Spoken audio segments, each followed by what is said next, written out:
because it's the culture like shifted.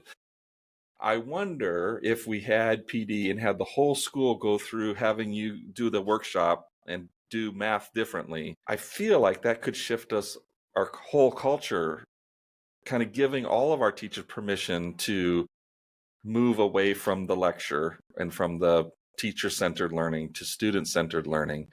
And using math as an example is very empowering, both for the math teacher as well as for everybody else, to say, oh, if you can do it in math, like that transformative moment, like, I wish I had math like this when I was in school.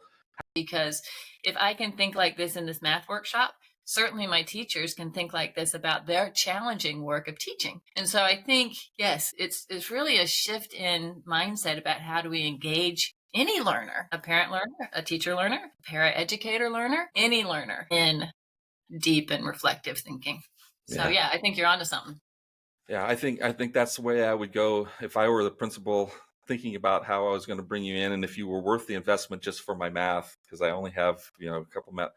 Nah, man, I think this is way beyond that. And I think if I'm a parent listening, then I'm going to take this podcast and share it with my principal and say, hey, I think we need to be looking at this. This is what I want my kids to experience, is a very engaged, active learning environment, because research tells me that's where I get the biggest bang for my buck, and I'm spending some big bucks here. And why aren't you doing it like this? And if I'm a teacher, likewise, let's start talking as teachers about how do we make these kind of changes. They fit so much better, and everything we learned, if we had a good teacher education background, this fits. Like, this is what we were supposed to do.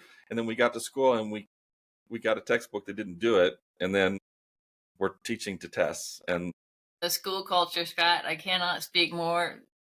The culture, not a particular school culture, the culture of schooling makes it very difficult. So I think when a whole school embraces it, it becomes easier for us to stand shoulder to shoulder and say, we're embracing a fascinating and new way of thinking about how kids learn.